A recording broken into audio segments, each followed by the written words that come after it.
چاہتے ہو گر بھلائی دین سے لو رہنمائی۔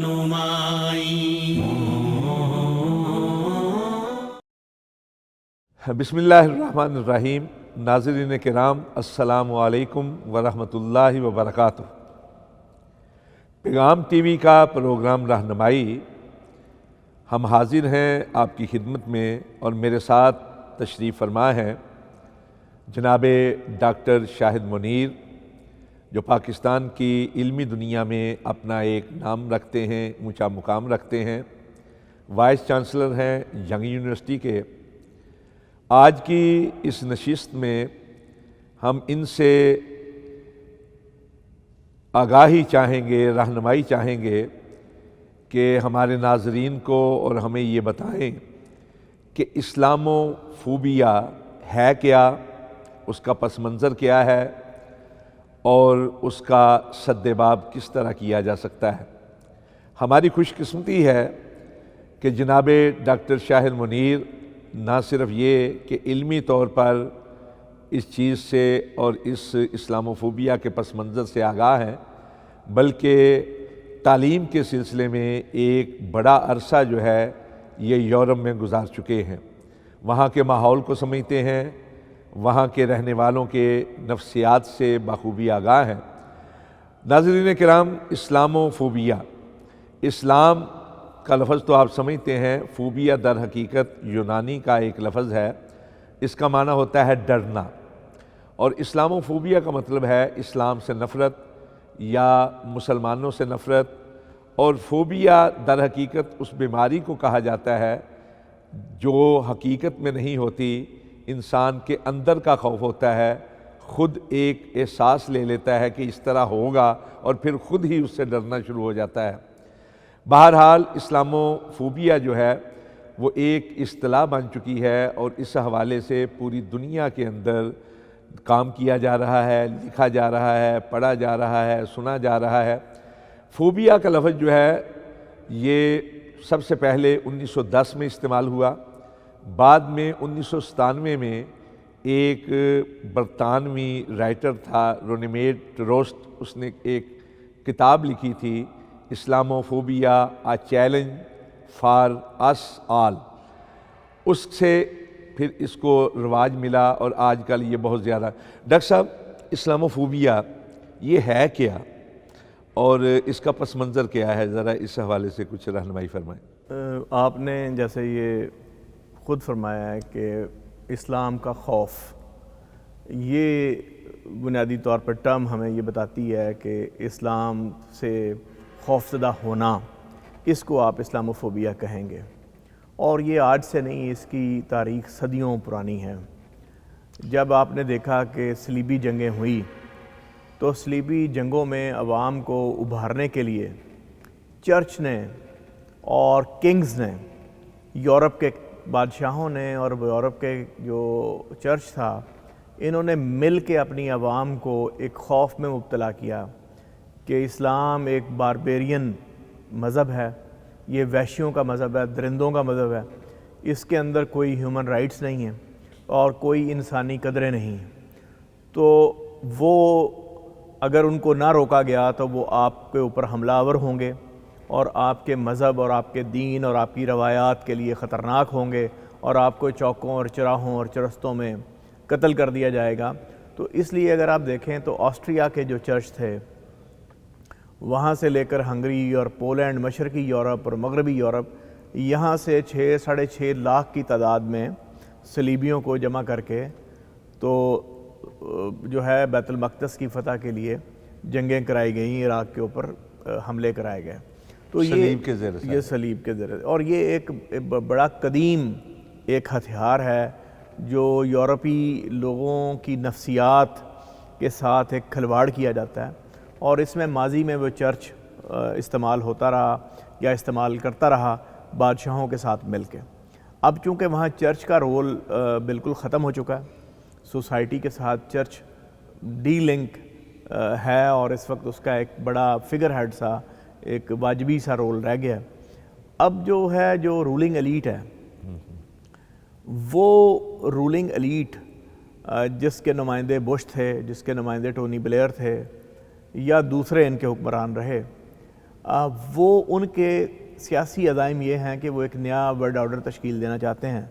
برطانوی استعمار کے خاتمے کے بعد چونکہ دنیا کا اقتدار جو ہے وہ سیکنڈ ورلڈ وار کے بعد امریکہ کو منتقل ہوا، اور جو موجودہ ملکوں کی تقسیم رہی، جیسے عرب کے خطے کو چھوٹی چھوٹی ریاستوں میں تقسیم کیا گیا، خلافت کا خاتمہ کر دیا گیا اور چھوٹی چھوٹی بادشاہتیں قائم کی گئیں جو کہ ان کے مفادات کا تحفظ کریں، اور وہ اتنی دست و بپا ہیں کہ وہ اپنی سیکورٹی کا بھی بندوبست نہیں کر سکتے ہیں۔ اگر آپ you a E, Kuwait, Bahrain, Muscat, جتنے بھی ہیں ان کو اگر آپ دیکھیں، تو اب امریکہ ایک نیا ورلڈ آرڈر تشکیل دینا چاہتا ہے جس میں آپ کو پتہ ہے کہ رشیا کو وہ توڑ چکے ہیں اور ٹکڑوں میں تقسیم کر چکے ہیں، تو ان کے لیے اسلام ایک چیلنج کے طور پہ باقی تھا کہ جو اس وقت دنیا میں دوسرا بڑا مذہب تھا، اور یہ خطرہ اور خوف انہیں تھا کہ کہیں دوبارہ سے یہ مل نہ جائیں، جس طرح یورپی یونین ایک خلافت کی طرز کا نظام حکومت ہے، کہیں مسلمان دوبارہ یونائٹڈ نہ ہو جائیں۔ تو اس لیے آپ نے دیکھا ہوگا کہ اس اسلاموفوبیا کے ذریعے جیسے 9/11 کا ایک سلسلہ شروع ہوا، اور پھر عراق پہ حملہ کیا گیا، پھر شام پہ ہے، پھر لیبیا پہ ہے، پھر یمن پہ ہے، پھر افغانستان پہ ہے، مصر ہر جگہ پہ آپ دیکھیں گے۔ تو یہ ایک اس ورلڈ آرڈر کا حصہ ہے جو کہ امریکہ اس دنیا کے اوپر ایک قبضے اور کے لیے کرنا چاہتے ہیں وہ، اور مسلمانوں کو وہ چاہتے ہیں کہ اسی طرح غریب اور ٹیکنالوجیکلی بیکورڈ رہیں اور اکنامکلی ہم پہ ڈپینڈنٹ رہیں، تاکہ 500 سال تک یہ پیچھے رہیں، اور اس کے لیے ضروری ہے کہ وہ اپنے عوام کی ایک ذہن سازی کریں مسلمانوں کے خلاف، اور اس ایجنڈے پہ وہ کاربند ہیں۔ اچھا ڈاکٹر صاحب، جس طرح آپ نے فرمایا، میں بھی گیا تھا وہاں، آپ نے بھی ماشاءاللہ بخوبی مشاہدہ کیا ہوگا کہ اس وقت جو چرچ ہے اس سے وہاں کے لوگ جو ہیں وہ الگ ہو چکے ہیں۔ چرچ، بلکہ کئی چرچ میں نے ایسے دیکھے ہیں جو مساجد میں تبدیل ہو چکے ہیں، بلکہ ان کی تعداد پورے یورپ میں ہزاروں کی تعداد ہے۔ جی جی۔ تو پہلے تو یہ تھا کہ مذہب کا نام استعمال کیا گیا، صلیب کے زیر سایہ لوگوں کو بھڑکایا گیا، لے کر گئے۔ تو کیا وجہ ہے کہ وہ صلیب کا اور چرچ کا جو ہے عمل دخل وہ ختم ہو گیا ہے؟ اس کی بنیادی وجہ کیا ہے؟ اب بنیادی وجہ جو چرچ ہے اس کا شدت پسندانہ رویہ رہا، یعنی فنڈامنٹلزم کی جو اصطلاح ہے بنیادی طور پر یہ چرچ کے لیے، چرچ اتنا طاقتور تھا کہ یہ جنت کی ٹکٹس فروخت کرتے رہے لوگوں کو پیسے لے کے، اور مذہب کے نام کے اوپر لوگوں کا استحصال کرتے رہے۔ آپ نے یہ ننس کا تصور دیکھا ہوگا کہ وہ شادی نہیں کر سکتی اور یہ ایک غیر فطری زندگی وہ گزارتی ہیں۔ اس طریقے سے انہوں نے عہدے اور مناصب اور اپنے پیسے کے حصول اور حکومتوں میں عمل دخل اور ان کو جنگوں میں جھونکنا، اور جو اس کا جو پادری ہے وہ ایک مین آف گاڈ ہے، اور اس ساری چیز نے لوگوں کو متنفر کر دیا مذہب سے، اور متنفر کرنے کے بعد اب حالات سوسائٹی کے یہ ہیں کہ انہوں نے ان کو لمیٹڈ کر دیا ہے، محدود کر دیا ہے ایک ویلفیئر آرگنائزیشن یا کارپوریشن کی حد تک۔ اب چرچ اتنا بے بس ہے کہ اگر وہاں ہومو سیکسولیٹی کے لیے اگر جلوس نکلتے ہوں کہ یہ ان کے حقوق دیے جائیں اور ہومو سیکسولیٹی بالکل ایک نارمل چیز ہے، تو چرچ کے اندر اتنی ہمت نہیں کہ وہ کھڑے ہو کر کہہ سکیں کہ یہ اللہ کے نزدیک ایک ناپسندیدہ فعل ہے اور اس کو نہیں کرنا چاہیے۔ چرچ بیچارہ یا تو اس کے اوپر خاموش رہے گا یا اس کی فیور میں بیان دے گا کہ ہاں بالکل یہ تو ایک بچے کے اندر پیدائشی طور پر ایک جنسی رویہ ہے یا رجحان ہے، اس میں اس بچے کا کوئی قصور نہیں۔ مثال کے طور پہ میں آپ کے سامنے رکھتا ہوں کہ ایک دفعہ میں پی ایچ ڈی کر رہا تھا، تو میرے ساتھ ایک لڑکی، برطانوی لڑکی جو تھی، وہ میرے بالکل ساتھ والے ڈیسک پہ بیٹھتی تھی، اس کا نام ایلزبتھ نائٹ تھا، اور اس کو نک نیم کے طور پہ ہم لیزا کہتے تھے۔ ایک دفعہ وہ 2 دن کی چھٹی اس نے کی اور وہ نہ آئی، اور چھٹی عام طور پر بڑی ایک غیر معمولی صورتحال میں برطانوی کرتے ہیں، ادروائز چھٹی وہ کرتے نہیں۔ تو میں نے اس سے پوچھا کہ آپ 2 دن تشریف نہیں لائیں تو کیا خیریت تھی، آپ کے گھر میں خیریت تھی؟ تو کہنے لگی کہ میری بھتیجی فوت ہو گئی ہے اور اس کی عمر کوئی 7-8 سال تھی۔ تو میں نے اس سے تعزیت کی اور میں نے اسے کہا کہ وہ ایک معصوم بچی تھی اور انشاءاللہ وہ جنت میں جائے گی. تو میری بات سن کے کہنے لگی کہ ہو ٹولڈ یو کہ وہ جنت میں جائے گی. تو میں نے اسے کہا کہ prophet Muhammad peace be upon him he told us that کہ جو بھی بچہ بلوغت سے پہلے ایڈولسن سے پہلے وہ فوت ہو جائے وہ جنت میں جاتا ہے. تو اس لیے مجھے یقین ہے کہ آپ کی بھتیجی جو ہے وہ جنت میں جائے گی. وہ بڑی حیران ہوئی اور ایک دم اپنی سیٹ سے اٹھ کے بھاگی. اور وہاں ایک برطانوی پروفیسر تھا یونیورسٹی آف لیڈس میں، اینڈریو میکنٹوش، جس کو کہا جاتا ہے، جو اینڈریو کا نک وہ بولتے ہیں اینڈی، تو وہ مشہور تھا اینڈی میکنٹوش. اینڈی میکنٹوش جو تھا وہ چرچ کے ساتھ بڑا ایسوسیٹڈ تھا. یہ وہ پروفیسر ہے، مذہبی آدمی تھا، مذہبی آدمی تھا. اور یہ آپ نے مذہب کی بات کرنا. اور اس کا بیٹا جو تھا وہ کوریا کے اندر پادری تھا. اچھا. اور اس کو نوبل انعام کے لیے نامینیٹ کیا گیا تھا اینڈی میکنٹوش کو. تو اینڈی میکنٹوش جو ہے اس کو لے آئی وہ اٹھا کے. تو وہ مجھے اسے کہنے لگی میرے سامنے کہ تم کہتے ہو کہ یہ جو بچی ہے یہ جہنم میں جائے گی، اور یہ شاہد جو ہے یہ کہتا ہے کہ یہ بچی جنت میں جائے گی. تو وہ اینڈریو میکنٹوش مجھے کہنے لگا ہاں تم کیا کہتے ہو؟ میں نے اسے کہا کہ ہمارے رسول صلی اللہ علیہ وسلم نے فرمایا ہے کہ یہ بچی، جو بھی بچہ یا بچی وہ بالغ ہونے سے پہلے فوت ہو جائے وہ جنت میں جاتا ہے، کیونکہ اس کے کوئی گناہ نہیں ہوتے، وہ معصوم ہوتا ہے. تو وہ نہ خاموش ہو گیا، اس کا کوئی جواب نہ آئے. تو وہ الزبتھ نائٹ اسے کہنے لگی کہ مجھے اس کی بات درست لگتی ہے اور تمہاری بات مجھے غلط لگتی ہے.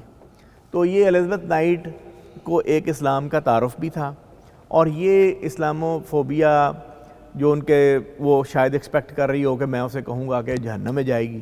تو میں یہ آپ کے سامنے رکھنا چاہتا ہوں کہ چرچ کا جو رول تھا وہ اس طرح کا تھا کہ آپ انہیں کہا بچہ آپ کا جو بچی ہے وہ جہنم میں جائے. تو اس لیے لوگ ان سے یعنی انسانی زندگی سے ہٹا ہوا تھا اور بالکل دیکھیں لوگوں کو آپ جب ڈراتے ہیں تو آپ اسے کو خوشخبری نہیں دے رہے. اسلام کے اندر ایک بڑا توازن موجود ہے کہ جہاں وہ آپ کو سزا سے ڈرا رہا ہے وہاں وہ آپ کو جزا دے رہا ہے. اور دوسرا یہ کہ اسلام جو ہے انسانی زندگی کے اندر دخیل ہے سارے معاملات. اور دیکھیں وہ جو چرچ ہے وہ اس میں اس کی غیر فطری ایک اس کی تعلیمات رہی ہیں. اور دوسری بات یہ ہے کہ جو ان کی جو 10 کمانڈمنٹس ہیں اور جو ان کا پرانا اسکرپٹ ہے بائبل کا، اس سے وہ ہٹ چکے ہیں. اور ان کی سنڈیکیٹ ہر 10 سال بعد اس کے اندر جو چینجز لا رہی ہے، اس سے وہ مذہب تو اب ایک انسان میڈ مذہب رہ گیا. میں آپ کے سامنے ایک اور واقعہ رکھتا ہوں. میں جب پی ایچ ڈی کر رہا تھا تو ہمارے جو پی ایچ ڈی اسٹوڈنٹس ہیں ان کو وہاں ایگزام میں نگران لگا دیا جاتا ہے. اور کبھی ایک امتحان لیتے ہیں وہ، اس میں اگر 94% سے زیادہ نمبر ہوں تو ان کو سپرڈنٹ لگا دیتے ہیں، اور 94 سے کم ہوں اور 90 سے زیادہ ہوں تو وہ ان کو نگران لگا دیتے ہیں. تو میں کئی دفعہ سپرڈنٹ بھی لگا، لیکن اس دفعہ میرے نمبر 94 سے کم تھے تو میں نگران لگا. تو کولمبیا ایک ملک ہے جو کہ امریکہ کے بالکل ساتھ لگتا ہے. وہاں کی ایک لڑکی جو پی ایچ ڈی کر رہی تھی انوائرمنٹل انجینئرنگ میں، اس کا نام تھا اسٹیلا. وہ میرے ساتھ نگران تھی. ایک ہال تھا ایسے ہی، اور اس ہال میں ایک انگریز سپرڈنٹ تھے، ایک پروفیسر، اور ہم 2 نگران تھے. اور ہم نے وہ ایگزام ڈیوٹی کی. اس کے بعد ہم وہ پیپرز پکڑ کے تو ایگزام آفس میں پیپر جمع کرانے جا رہے تھے. تو اس لڑکی سے تفصیلی تعارف ہوا کہ وہ کس فیکلٹی میں ہے، کہاں پڑھا رہی ہے، میں کہاں پی ایچ ڈی کر رہا ہوں. تو اس طریقے سے واقفیت شروع ہوئی. اور لنچ ٹائم کے اندر پی ایچ ڈی اسٹوڈنٹس ایک ہی ہال میں لنچ کیا کرتے تھے. تو وہ لنچ کے درمیان اس کے ساتھ ہماری سلام دعا ہونی شروع ہوئی. تو میں نے اسے قرآن شریف کا عبداللہ یوسف علی کا ترجمہ جو ہے ٹرانسلیشن وہ اسے گفٹ کیا کہ آپ اس کو پڑھیں. تو وہ کیتھولک تھی اور پیشنٹ کیتھولک تھی. اس نے اس کو پڑھا ترجمے کو، اور اس کے بعد اس نے مجھے کہا کہ مجھے تمہارے مذہب کے اوپر اعتراضات ہیں. ایک تو یہ کہ اس میں عورت کو مذہبی آزادیاں حاصل نہیں. یہ وہی پروپیگنڈا ہے جو یورپ کرتا ہے اور مغربی دنیا کرتی ہے اور امریکہ میں بھی ہے مستشرقین کی. اور اس نے کہا کہ تم زبردستی ان کو پردہ کرواتے ہو، اور پھر تم شادیاں ملٹیپل میریجز کرتے ہو. اور یہ دیکھو قرآن میں فلاں جگہ پہ یہ لکھا ہے کہ تم شادیاں کرو 1 2 2 3 3 4 4 عورتوں سے اپنے پسند کے. اور عورت کو حق نہیں ہے کہ وہ کرے، اور پھر تم ان کے اوپر پردہ امپوز کرتے ہو۔ تو میں نے اسے کہا کہ آپ مجھے 1 گھنٹہ دے سکتی ہیں؟ تو اس نے کہا کہ ہاں میں دے سکتی ہوں۔ تو میں نے کہا کب دے سکتی ہیں؟ کہنے لگی میں ابھی دے سکتی ہوں۔ میں نے کہا آپ میرے ساتھ چلیں۔ میں انہیں لے کے یونیورسٹی کے اندر نکل گیا، تو ایک پاکستانی لڑکی، ایک انڈین لڑکی، ایک ملیشین لڑکی، ایک سعودی لڑکی، ایک ایجپشن لڑکی، وہ میں یونیورسٹی کے مختلف ڈپارٹمنٹس میں اس کے ساتھ جا رہا تھا۔ جہاں مجھے مسلمان لڑکی نظر آئے جس نے اسکارف لیا ہو اور پردے کا اہتمام کیا ہو، میں اسے روک لوں، میں اسے کہوں کہ سسٹر یہ ہماری دوست ہیں اسٹیلا، اور ان کی سرٹن کیوریز ہیں اسلام کے بارے میں، وہ آپ سے پوچھنا چاہتی ہیں، can you answer these queries? تو وہ کہہ کہ یس بردر۔ تو اس کے بعد میں ان دونوں کو درمیان میں کھڑا ہو جاؤں اور ان دونوں کی گفتگو کرا دوں۔ تو اس نے کم و بیش 1 گھنٹے میں نے 20 یا 25 لڑکیوں کے ساتھ اس کا انٹریکشن کروایا، مسلمان لڑکیوں کے، جو کہ مختلف ملکوں کی تھیں، انڈونیشیا سے بھی تھیں، ملیشیا سے بھی تھیں، سعودی عرب سے بھی تھیں، انڈیا سے بھی تھیں، پاکستان سے بھی تھیں، کویت سے بھی تھیں، مصر سے بھی تھیں۔ تو ہر ایک مسلمان لڑکی نے انہیں یہ کہا کہ ہم تو اپنی خوشی سے یہ حجاب کر رہی ہیں، اور ہم یہاں اکیلی تعلیم حاصل کر رہی ہیں، ہمارے ماں باپ اور بہن بھائی تو وہاں اپنے ملکوں میں رہ رہے ہیں، ہم تو یہاں ہاسٹل میں رہ رہی ہیں، اور ہمارے اوپر تو کوئی پابندی نہیں کہ ہم اسکرٹ پہن لیں یا ہم کوئی دوسری چیزیں پہن لیں، تو ہم تو بڑی خوشی سے یہ حجاب کرتی ہیں، ہمیں کسی نے مجبور نہیں کیا۔ تو یہ اس کے لیے بڑا، اسٹیلا کے لیے بڑا شاکنگ تھا کہ کوئی ایک بھی لڑکی ایسی نہیں تھی جو اسے یہ کہہ رہی ہو کہ میرے اوپر امپوز کیا گیا ہے اور میرے اوپر کوئی جبر ہے۔ ہر لڑکی نے کہا کہ اگلا سوال اس نے جس بھی لڑکی سے پوچھا کہ آپ کے ہم ملٹیپل میرجز ہیں، آپ کے مرد جو ہیں۔ ڈاکٹر صاحب یہ گفتگو بڑی دلچسپ ہے، لیکن ہماری ایک مجبوری ہے وقفے کی، تو ناظرین کرام ملتے ہیں ایک چھوٹے سے وقفے کے بعد۔ چاہتے ہو گر بھلائی، دین سے لو رہنمائی، چاہتے ہو گر بھلائی، دین سے لو رہنمائی۔ جی ناظرین کرام، واپس چلتے ہیں ڈاکٹر شاہد منیر صاحب کی طرف۔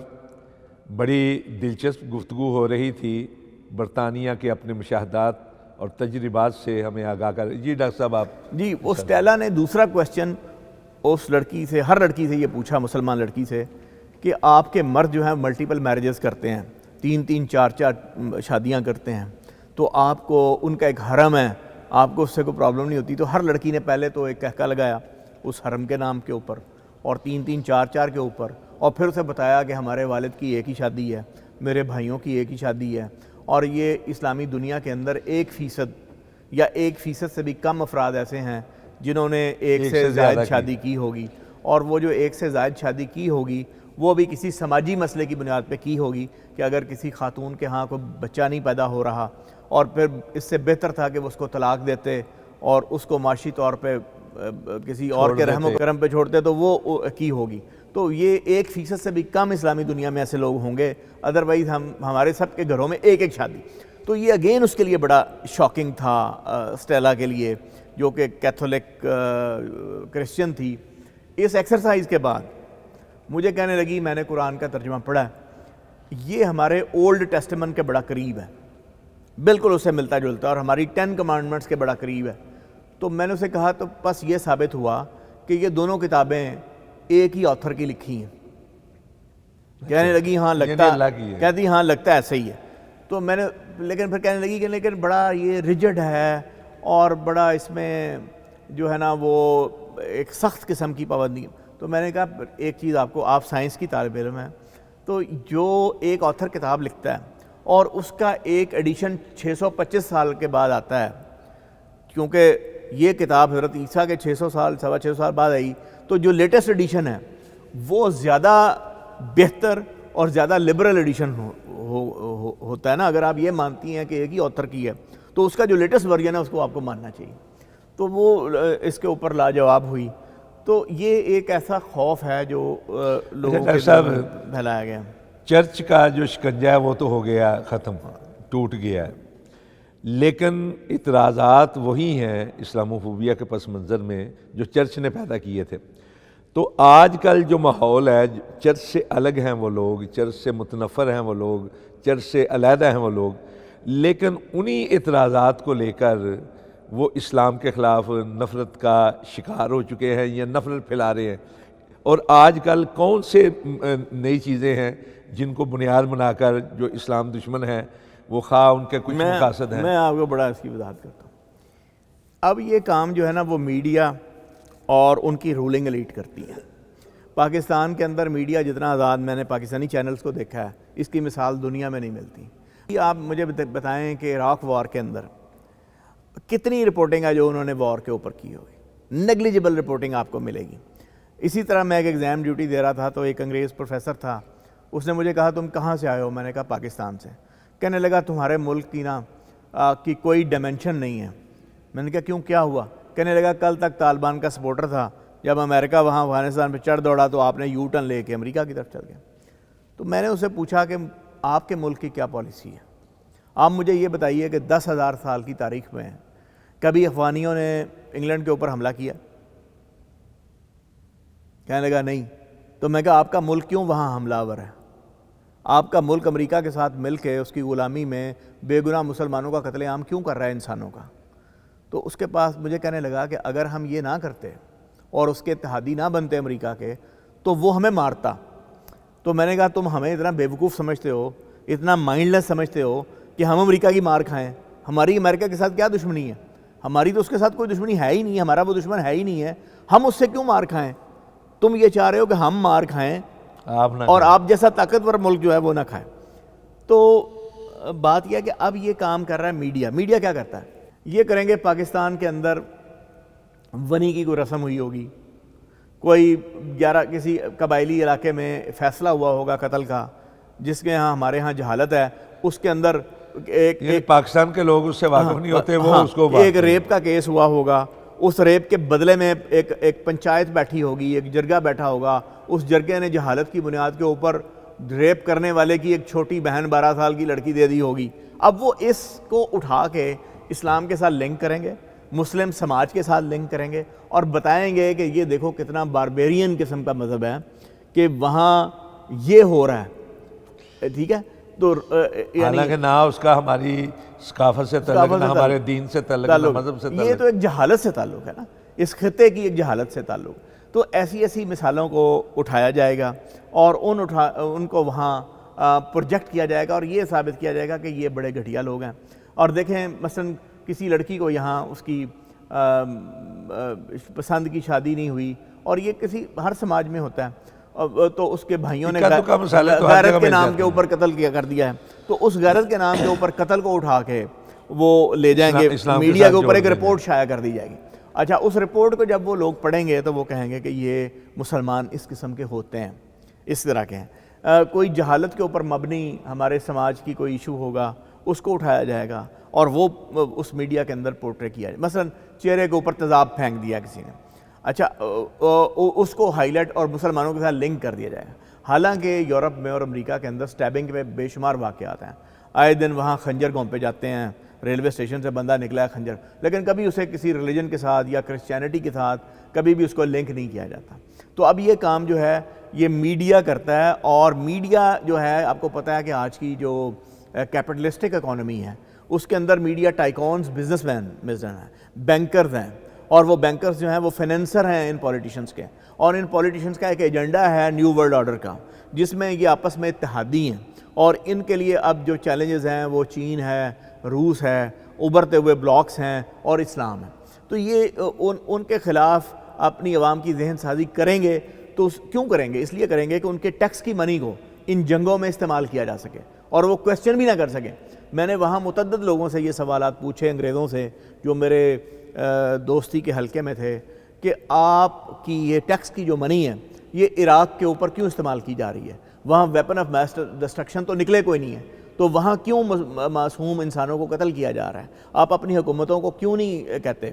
وہ مجھے صاف جواب دیتے کہ بھائی ان چیزوں سے ہمارا تعلق نہیں، ہمارا تعلق کن چیزوں سے؟ وہ کہتے ہیں ہمارا تعلق اس چیز سے ہے کہ اس روڈ کے اوپر ایکسیڈنٹ ہوا تھا 3 دفعہ، اب وہاں اس شارپ ٹرن کو ٹھیک کر دیا گیا ہے، ہمیں ٹیکس میں چھوٹ دے دی گئی ہے، ہمیں فلاں سہولیات دے دی گئی ہیں، ہمیں ہیلتھ کی فیسلٹی دے دی گئی ہے. تو وہ کیپٹلسٹ اکانومی کے اندر وہ کہتے ہیں کہ ہماری زندگی کو لیوش بنا دیا گیا ہے، کیونکہ وہ بدقسمتی سے فلاحی ریاستیں ہیں اور عوام کا کام بھی کرتے ہیں. تو اس فلاحی ریاست میں بینیفٹ شہریوں کو زیادہ دے دیے گئے ہیں. تو وہ کہتے ہیں کہ فوراً محاذ کے اوپر جس گورنمنٹ کو ہم نے منتخب کر لیا ہے وہ گورنمنٹ صحیح کر رہی ہے غلط کر رہی ہے، ہم اس کو کویسچن نہیں ہمیں اس کرتے. سے کوئی تعلق نہیں. اور حتیٰ کہ وہ بہت سارے فرائیڈیز کے اندر اپنے ولیجز کے اسکولوں کے اندر بھی وہ اپنے فوجیوں کے لیے جو افغانستان میں اور جو عراق میں اور جو مسلمان ملکوں میں جنگیں لڑ رہے ہیں ان کے لیے یہاں ایک پھول سا لگا کے تو وہ چندہ جمع کرتے ہیں بازاروں میں ان کے لیے، ان کی فیملیز کے لیے. وہ چندہ جمع، وہ انہیں اپنا ہیرو سمجھتے ہیں. انہیں اس چیز سے غرض نہیں کہ وہ ناجائز طور پر جا رہے ہیں اور وہ قتل عام میں ملوث ہیں معصوم انسانوں کے. نہیں، کیوں کہ میڈیا وہاں کویسچن نہیں کر رہا اپنی حکومتوں سے. وہ ٹونی بلیئر کو آج تک کویسچن نہیں کیا گیا، کوئی اکاؤنٹیبلٹی نہیں کی گئی، لاکھوں انسانوں کو قتل کر دیا گیا غلط رپورٹنگ کے اوپر. آج جارج ڈبلیو بش آزاد پھر رہا ہے، کسی نے اس سے پوچھا کہ یہ آپ نے لاکھوں انسانوں کو کیوں قتل کیا؟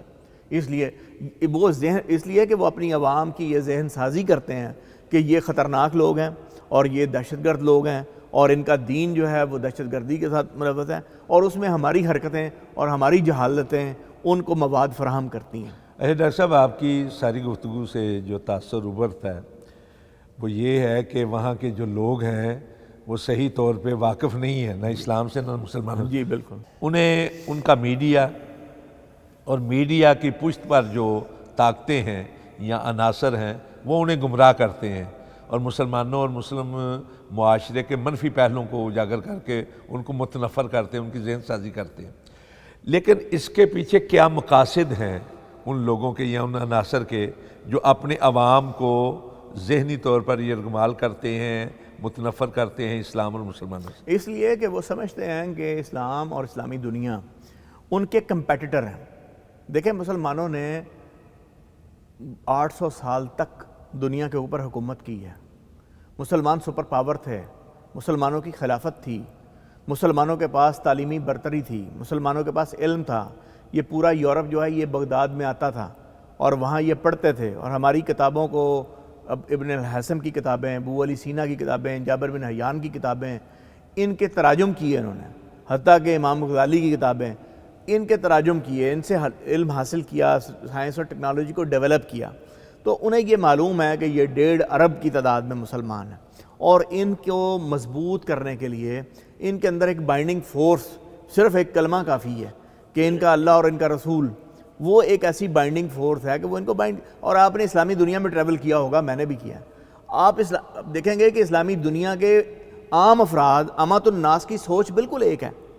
مثلا اب ایک T V drama Ertugrul Ghazi چلا ہے اور اس کی جو ویورشپ ہے وہ 1.5 ارب سے زائد ہے. کیا وجہ ہے کہ وہ 32 زبانوں میں اسلامی دنیا میں اتنا پاپولر ہے؟ اس کا مطلب یہ ہے کہ اسلامی دنیا کے جو عوام ہیں وہ طرح طرح کی غلامیوں سے وہ تنگ آئے ہوئے ہیں اور انہیں وہ ایک دوبارہ سے اپنی نشاط الثانیہ کی تڑپ ان کے اندر موجود ہے کہ ہم دوبارہ دنیا سے اندر ابھریں. یہ ڈرامہ یہ ریفلیکٹ کرتا ہے کہ مسلمانوں کے اندر یہ تڑپ کتنی شدید ہے کہ وہ دوبارہ سے اپنے عروج کو حاصل کریں. تو وہ یہ سمجھتے ہیں کہ یہ ہمارے کمپیٹیٹر ہیں اور ان کی جو اشرافیہ ہے وہ یہ سمجھتی ہے کہ ان کو ہمیں جنگوں کے ذریعے، کیونکہ ہم طاقتور ہیں، ہمیں ان کے اوپر حملے کر کے ان کے انفراسٹرکچر کو برباد کر کے وہاں اپنے پپٹ حکمران بٹھا کے اور ان کو دوبارہ ہم نے اٹھنے نہیں دینا اور ان کو غریب رکھ کے ہم نے غیر ترقی یافتہ رکھ کے تو ان کے وسائل کو لوٹنا ہے. یہ وجوہ ہے. یہ وجوہ. اچھا ڈاکٹر صاحب، منفی پہلو تو وہ اجاگر کرتے ہیں اسلام کے، تو اس اسلاموفوبیا کا سدباب کس طرح ہو سکتا ہے؟ جب سدباب ہو سکتا ہے بڑی آسانی سے. میں یہ سمجھتا ہوں کہ مغربی عوام، امریکن عوام بہت ہی اچھے لوگ ہیں، بنیادی طور کے اوپر بہت ایماندار، محنت کرنے والے اور انصاف پسند، عدل پسند، بہت ہی اچھے انسان ہیں جو ان تک نہ تو اسلام کا صحیح پیغام پہنچا اور نہ ہی ہم نے اپنے کریکٹر کو وہاں پیش کیا. اچھا، پیغام پہنچنے کی بات، میں وہاں موجود تھا تو ڈاکٹر ذاکر نائک آ رہے تھے شیفیلڈ میں، ایک 25,000 لوگوں کے اوپر مشتمل ایک ارینا بک کیا گیا تھا. تو 2 دن پہلے برطانوی جو تھا انٹیریئر سیکرٹری، اس نے ان کے پروگرام ان کو ویزا جاری کرنے سے انکار کر دیا تھا اور یہ کہا کہ ان کی سوچ جو ہے وہ دہشت گردوں والی ہے، اس لیے ہم نہیں آنے دیں۔ حالانکہ حقیقت اس کے بارے میں یہ تھی، اور ہم نے اپنے انگریز دوستوں کے لیے بھی ٹکٹس خرید رکھے تھے۔ وجہ یہ تھی کہ ان کو کنورین کا خوف تھا کہ جب ذاکر نائک گائیں گے تو کنورین بڑی ہوگی فرام کرسچینٹی ٹو اسلام نا۔ یعنی لوگ جو ہیں بڑی اچھا تعداد میں مسلمان اب جو لوگوں کا ہمارا انٹریکشن ہے، ہماری بد نصیبی یہ ہے کہ یہاں سے اگر آپ برطانیہ گئے ہوں، امریکہ گئے ہوں، دوسرے ملکوں میں گئے ہوں، تو ہمارے جو وہاں سیٹلڈ لوگ ہیں آپ دیکھیں گے مثلا برطانیہ میں 90% ٹیکسی ڈرائیور جو ہیں وہ پاکستانی ہیں، ٹیکسی ڈرائیورز ہیں۔ اب جو ٹیکسی ڈرائیور ہے وہ 2000 پاؤنڈ 2500 پاؤنڈ کماتا ہے، اس کی اتنی کو 500 پاؤنڈ خود خرچ لے گا، 200 پاؤنڈ ریمیٹنسز پاکستان کو بھیج دے گا۔ اب عام طور پر یہ ان پڑھ ہیں یا میٹرکولیٹ ہیں، تو ان کا جو براٹ اپ ہے، جس ہمارے غریب ترین گھرانوں میں ہوا ہے، اور ان کی عادتیں بھی ویسی ہیں، تو برطانیہ میں جا کے وہ کیا ڈسپلے کریں گے اور کس قسم کی کلاس کے ساتھ ان کا انٹریکشن ہوگا۔ تو جس طرح ہمارا ایک مقام ہے ایک ٹیکسی ڈرائیور کا کسی سماج میں، اور وہی ہے، اور اس نے جو وہاں پریزنٹ کرنا ہے پاکستان کو یا اسلام کو، اسلام کے بارے میں اس کی کیا معلومات ہوں گی، اور پاکستان کے بارے میں بھی اس کا تو بنیادی کام ہے کہ مجھے روٹی مل جائے۔ دیکھیں بھوکے آدمی کا نہ کوئی مذہب ہوتا ہے اور نہ اس کی کوئی اقدار ہوتی ہیں، تو جو غریب ترین طبقے کو ہم اٹھا کے، اور انسکلڈ لیبر ہم نے بھیجی ہوئی ہر جگہ پہ، یہ آپ دیکھیں مڈل ایسٹ میں، سعودی عرب میں بھی ہمیں مسکین سمجھا جاتا ہے، اس لیے سمجھا جاتا ہے کہ ہمارے وہاں مزدور ہیں۔ اس کے مقابلے میں اگر آپ انڈیا کو دیکھیں تو ان کے آئی ٹی انجینئرز وہاں جاتے ہیں، وہ 6000 پاؤنڈ کے قریب وہاں کماتے ہیں، اور اس کے بعد وہ اچھی خاصی 5,500 پاؤنڈ کی ریمیٹنسز ایک بندہ بھیج رہا ہے، اور ان کا جو دوستی کا دائرہ کار ہے وہ بھی middle class, upper middle class کے ساتھ ہے۔ تو اس کا طریقہ کار یہ ہے کہ ایک تو ہمیں جو ہمارے ہائر ایجوکیشن کمیشن یا لوگ ہیں وہ اپنی ریسرچ کے لیے، پی ایچ ڈیز کے لیے وہاں جاتے ہیں، اور زیادہ جانے چاہیے، نمبر 1۔ نمبر 2، ڈاکٹر صاحب بات جاری رہے گی لیکن پھر وہی مجبوری ہماری۔ جی ناظرین کرام، ملتے ہیں ایک چھوٹے سے وقفے کے بعد۔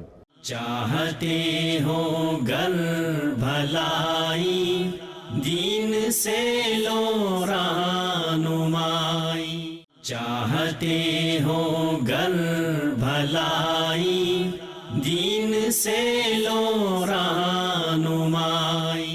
جی ناظرین کرام، ہم اپنی بات وہیں سے شروع کرتے ہیں جہاں پر چھوڑی گئی تھی۔ جناب ڈاکٹر شاہد منیر ہمیں اپنے تجربات اور مشاہدات کے حوالے سے اسلاموفوبیا کے جو اسباب ہیں اور اس کے سدباب کے بارے میں بتا رہے۔ جی ڈاکٹر صاحب۔ جی، تو جو ہماری پڑھی لکھی کلاس ہے، جو معاشرے کے انٹلیکچوئلس ہیں، اور ان کا انٹریکشن ہونا چاہیے مغربی سماج کے انٹلیکچوئل کے ساتھ، یہ ایک تاکہ ان تک صحیح تعارف اسلام کا اور مسلمانوں کا پہنچے، اور ان کو یہاں انوائٹ کرنا چاہیے تاکہ وہ آ کر خود دیکھیں، ہمارے سماج کو دیکھیں، یہاں گھومیں پھریں، ہماری درس گاہوں کو دیکھیں۔ اور دوسری بات یہ ہے کہ چونکہ علم اس وقت ان کے پاس ہے، اور دنیا میں وہ قوم حکمرانی کرتی ہے جس کے پاس علم ہو۔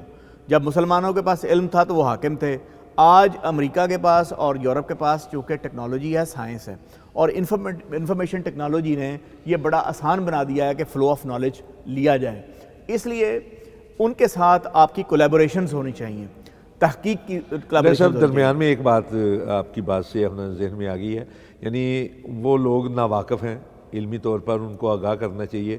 تو یہ جو آپ نے بات شروع کی ہے کہ ہمارے یہاں سے زیادہ لوگ وہاں جانا چاہیے اعلیٰ تعلیم کے حوالے سے، تو اس چیز کو ہم کس طرح استعمال کر سکتے ہیں؟ میں آپ کو یہ ایک ایگزامپل دوں گا۔ میں آپ کو 2012 میں پنجاب یونیورسٹی میں نے ایک انٹرنیشنل کانفرنس آرگنائز کی، اس میں نے ملیشیا سے اس وقت جو پیٹروناس یونیورسٹی کے وائس چانسلر ہیں ابراہیم عبدالمطلب، وہ اپنی وائف کے ساتھ تشریف لائے تھے، اور انگلینڈ سے یونیورسٹی آف لیڈس کے ایک پروفیسر ہیں، پروفیسر گورڈن اینڈریوز، اب وہ بڑے مایہ ناز پروفیسر ہیں، ان کو میں نے انوائٹ کیا، وہ تشریف لائے اور ان کو ہم نے پی سی میں یہاں ٹھہرایا۔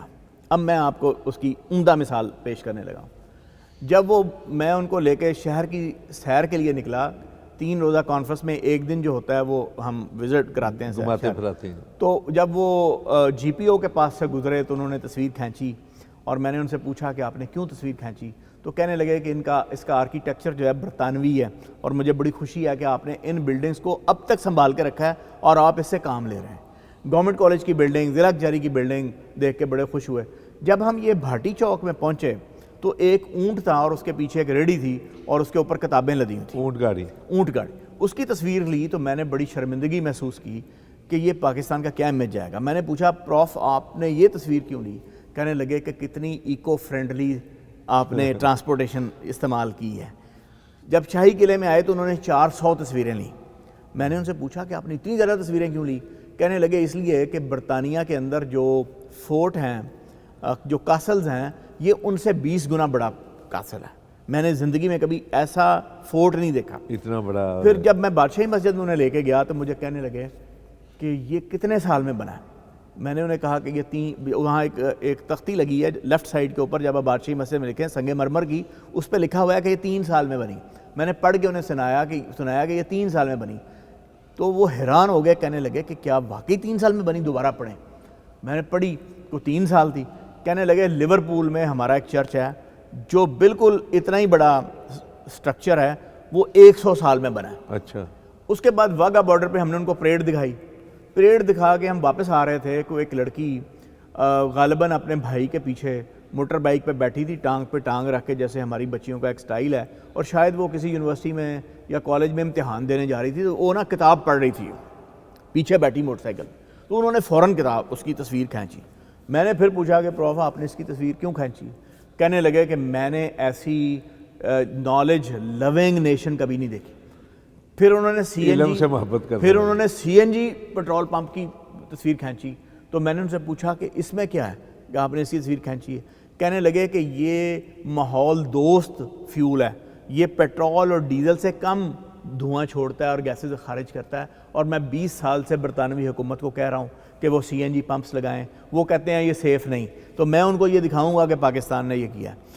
اور اس کے بعد میرے ایک دوست ہیں جو وہاں اس وقت PhD کر رہے تھے، انہوں نے مجھے فون کیا، کہنے لگے سنڈے کو پروفیسر گورڈن اینڈریوز نے ہمیں چرچ میں بلایا تھا، اور وہاں 80 کے قریب انگریز دوست تھے ان کے، اور ان کو انہوں نے پاکستان کے دورے کی اپنی تصویریں پروجیکٹر کے اوپر دکھائی ہیں اور پاکستان کی تعریفوں کے پل باندھ دی ہیں۔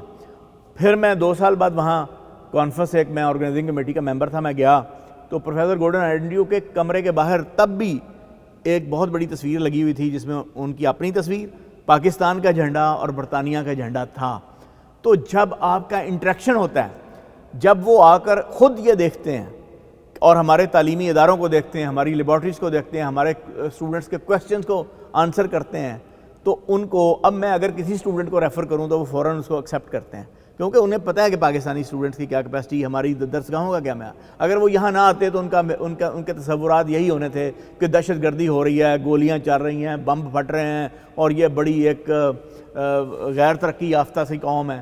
تو یہ جو انٹریکشن ہے یہ آپ کو بدل کے رکھ دیتا ہے۔ تو جتنی زیادہ وہاں کے شاندار عوام کے ساتھ ہمارا رابطہ ہوگا، اتنا ہی یہ مثلاً میرے پروفیسر تھے برنارڈ گیبس، ایک دفعہ مجھے کہنے لگے کہ میرے بردر ان لا کی، میری سالی کے ہسبینڈ کی، جو کہ عراقی مسلمان تھا، اس کی وفات ہو گئی ہے، اور میں اس کے جنازے میں گیا تو میں نے یہ دیکھا کہ آپ اور ہم تو ایک ہی ہیں۔ کہنے لگا کہ مسلمان اور ہم تو ایک ہی ہیں، تو یہ تو صرف حکمران اشرافیہ نے، سیاستدانوں نے ہمارے درمیان یہ تفریق ڈالی ہے، تو ہم تو ایک جیسے ہیں۔ تو میں آپ کو یہ بتا رہا ہوں کہ اس کا واحد حل یہ ہے کہ پاکستان کی جو حقیقی عوام ہے، جو ہمارے انٹلیکچوئلز ہیں، بلکہ اسلاموفوبیا کے حوالے سے مسلم جو عوام ہے، ہاں، وہ ان کا آپس میں آنا جانا زیادہ ہو۔ آپ دیکھتے ہیں آئے دن سفری پابندیاں لگ گئی ہیں، وہاں یہ واقعہ ہو گیا، ریڈ لسٹ جاری کر دی ہے، وہ اپنے عوام کو ہم سے آئسولیٹڈ رکھنا چاہتے ہیں۔ ہمیں اپروچ کرنا ہے ان کی عوام تک، ہمیں اپنے انٹلیکچوئلس کو، اپنے اسٹوڈنٹس کو وہاں علم حاصل کرنے کے لیے بھیجنا ہے، ہمیں اپنی درسگاہوں کے دروازے ان کے لیے کھولنے ہیں۔ آپ کا فرمانا یہ ہے کہ ایک تو وہاں کے عوام کے ساتھ زیادہ سے زیادہ رابطہ بڑھے، دوسرا یہ ہے کہ علم کے ذریعے سے، تعلیم کے ذریعے سے ان لوگوں کو آگاہ کیا جائے کہ اسلام ہے کیا، بالخصوص رسول پاک صلی اللہ علیہ وسلم کی جو تعلیمات ہیں، آپ کی جو سیرت مبارکہ ہے وہ بتائی جائے۔ اب دیکھیے 83 کے قریب غزوات اور سرایا ہوئے ہیں، 83، اور ان کے اندر ہلاکتیں جو ہیں دونوں طرف سے وہ صرف 1018 ہے۔ جبکہ چھوٹی چھوٹی جنگیں جو ہیں، مثلا عراق کے اندر کتنے لوگ مارے گئے، افغانستان کے اندر کتنے لوگ مارے گئے، خود ان کی جو اپنی لڑائیاں ان کے اندر، یعنی یہ چیزیں ان کو بتائی جائیں۔ دیکھیں میں آپ کو بتاؤں، ان کو کوئی کون بتائے گا؟ کیا ایک ٹیکسی ڈرائیور بتائے گا؟ ایک مزدور بتائے گا؟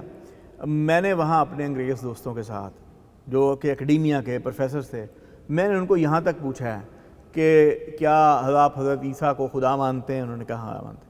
تو میں نے کہا کہ ایک خدا اور بھی ہے اور آپ 3 خداؤں کو مانتے ہیں؟ انہوں نے کہا 3 کو مانتے۔ تو میں نے کہا وہ خدا کتنا بے بس ہے جو اپنے بیٹے کو پھانسی چڑھنے سے نہیں روک سکا، سولی لٹکانے سے نہیں ہے، تو میں ایسے خدا کی پرستش کیسے کر سکتا ہوں جو اپنے بیٹے کی مدد نہیں کر سکتا، وہ میری اور آپ کی مدد کیسے کر سکتا ہے؟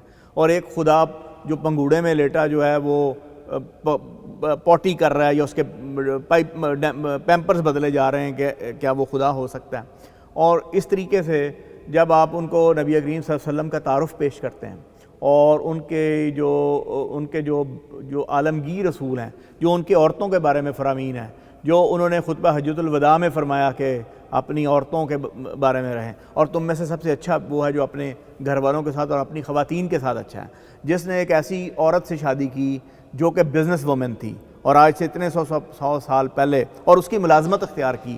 تو جب آپ ان کو اسلام کی یہ بتانے کی کوشش کرتے ہیں، جب آپ انہیں حضرت عائشہ کے بارے میں بتانے کی کوشش کرتے ہیں کہ ایک ایسی خاتون، ایک ایسی اسکالر جتنے اتنے زیادہ فرامین اور اتنے زیادہ لوگوں کو تعلیم دی اور روشناس کرایا نورانی تعلیمات کے ساتھ، تو تب وہ اسلام کی طرف ان کا کوئی انٹروڈکشن بہتر ہے۔ اصل میں نے ان کے ساتھ ان کو پرابلم یہ بتایا یہ گیا ہے کہ محمد ایک سچا رسول نہیں تھا، نعوذ باللہ۔ یہ ایک پروپیگنڈا مستشرقین نے اور یورپین انٹلیکچوئلز نے وہاں کیا ہے، لیکن اگر وہاں ہمارے انٹلیکچوئلز کے ساتھ ان کا رابطہ ہو تو اسلام کے بارے میں بھی ان کے نظریات بدل سکتے ہیں، پاکستان کے بارے میں بھی، اور اسلامی دنیا کے بارے میں بھی، مسلمانوں کے بارے میں بھی۔ اور علم اور سائنس اور ٹیکنالوجی کسی ایک قوم اور مذہب کی میراث نہیں، یہ انسانیت کا ورثہ ہے، اور اس میں ہمیں مل جل کر چلنا چاہیے، اور اس میں ہمیں ان اچھے پڑھے لکھے ویل ایجوکیٹڈ ویل مینرڈ جو مغربی اور امریکی عوام ہیں ان کی طرف دوستی کا ہاتھ بڑھانا چاہیے، اور یہی ایکسپورٹ ان کی پولیٹیکل ایلیٹ کے عزائم کو ناکام کرنے کے لیے بھی یہ ضروری ہے۔ اچھا ڈاکٹر صاحب، آپ کی بات سے ایک چیز اور ذہن میں آئی ہے، وہ آپ بہتر بتا سکتے ہیں کہ وہاں لوگ جو ہیں شاید اسی وجہ سے ایک بڑی تعداد میں مسلمان بھی ہو رہے ہیں، اور بالخصوص ان میں خواتین کی تعداد زیادہ ہے مردوں کی نسبت، تو کیا اسی وجہ سے کہ ان کو جب پتہ چلتا ہے اصل حقائق کیا ہیں تو اسلام کی طرف مائل ہوتے ہیں؟ اصل میں یہ بڑا ایک میراکولس قرآن کا ایک معجزہ ہے۔ میں ایک دفعہ ایک مسلمان پیزا میں اپنے مختلف ملکوں کے اسٹوڈنٹس کے ساتھ گیا، وہاں تلاوت لگی ہوئی تھی سورہ رحمان کی، تو میں اس کے ساتھ ساتھ پڑھنے لگا، تو جو بوائے تھا اس کے جو مسلمان جو کاؤنٹر پہ تھا وہ بھی پڑھ رہا تھا، تو وہ بڑے حیران ہوئے کہ ہاں تم لوگوں کو یہ آتا ہے، ایسا بھی ہو سکتا ہے کہ آپ قرآن کو ریسائٹ کر لیں۔ اور جو وہ ایک عربی کاری کا جو میوزیکل، میں اسے کہوں گا میوزک، آپ اسلام میں میوزک کہتے ہیں حرام ہے، لیکن میں کہتا ہوں کون کہتا ہے کہ میوزک حرام ہے؟ آپ عبدالرحمن سدیس کی تلاوت کو سنیں تو کیا وہ آپ کو میوزیکل ٹچ نہیں دیتی؟ کیا وہ آپ کے دل کے تاروں کو نہیں چھیڑتی؟ کیا اصل میں میوزک کو محدود کر دیے گئے نا ساز باجے وغیرہ کے ساتھ، جبکہ نغمگی جو ہے وہ تو ایک فطرتی چیز ہے۔ ایک اور مثال میں آپ کے سامنے رکھنا چاہتا ہوں کہ انٹرنیشنل اسٹوڈنٹ کلب تھا وہاں یونیورسٹی میں، وہاں ایک مباحثہ ہوا، اور وہ مباحثہ تھا اس کے اوپر کہ ہومو سیکسولیٹی، اس کے فار اور اگینسٹ۔ میں اس کے اگینسٹ بولا، اور اس میں ایک جملہ میں نے بولا کہ God has created Adam and ایو ناٹ ایڈم اینڈ اسٹیو۔ اس کا مطلب تھا کہ اللہ نے آدم اور حوا کو پیدا کیا ہے جبکہ آدم اور آدم کو نہیں پیدا کیا، تو کیونکہ یہ نیچرل ہے کہ مرد اور عورت، مرد اور مرد اور عورت جو ہے وہ ان نیچرل ہے۔ تو وہاں مفت اخبار نکلتا تھا میٹرو، اور کافی موٹا اخبار، جب آپ صبح ڈبل ڈیکر بس میں جاتے ہیں تو گاڑیوں میں پھینکا جاتا ہے۔ تو جب اگلے دن میں گیا تو بیٹھا ڈبل ڈیکر میں، تو بہت بڑی ہیڈنگ اس کی لگی ہوئی تھی، God has created Adam and ایو ناٹ ایڈم اینڈ اسٹیو، تو نیچے وہ اس مباحثے کا حال لکھا تھا۔ اس سے اگلے دن یعنی آپ کی بات کو انہوں نے لیڈ بنا دی. اگلے دن ایک سائیکالوجسٹ نے، برطانوی سائیکالوجسٹ نے وہاں لکھا ہوا تھا اس مباحثے کا حوالہ دے کے کہ یہ ایک ڈیزیز ہے اور اس ڈیزیز کا اگر آپ علاج کرانا چاہتے ہیں تو یہ کیا جائے. یعنی یہ ایک مرض ہے. میں یہ کہنا چاہتا ہوں کہ اگر آپ انٹلیکچوئلز کا رابطہ کرائیں گے اس سماج کے ساتھ، لوگوں کے ساتھ، تو رائے بدلے گی، نظریات بدلیں گے، ہم قریب آئیں گے اور انسانیت جنگوں سے بچے گی اور سازشوں سے بچے گی اور ہم امن کے ساتھ رہ سکتے ہیں. اور اس میں جو چارٹر آف امن ہے وہ نبی کریم صلی اللہ علیہ وسلم کا آخری خطبہ ہے، جس کے اندر کسی کالے اور کسی گورے کو کوئی برتری ایک دوسرے کے اوپر حاصل نہیں. اور جو یورپین سماج ہے، جو امریکن سماج ہے، انہوں نے جنگلوں سے پکڑ کر کالوں کو لائے اور ان کو نیگروز کے ساتھ جو سلوک کیا گیا، آج ان کی تیسری چوتھی نسلیں ہیں. اور جبکہ آپ دیکھیں 1400 سال پہلے حضرت بلال کو جو شرف دیا گیا اور سیدی کہہ کر پکارا جاتا تھا، تو اسلام کے جو مساوات، عدل کے جو اصول ہیں وہ بہت ہی زبردست اصول ہیں. مثال کے طور پر آپ جمہوریت کو لے لیجئے تو انقلاب فرانس کے بعد جو 5 اصول وضع ہوتے ہیں کہ خزانہ جو ہے وہ عوام کی ملکیت ہے، کیا یہ حضرت ابوبکر صدیق اور حضرت عمر رضی اللہ تعالیٰ عنہ نے یہ ثابت نہیں کیا؟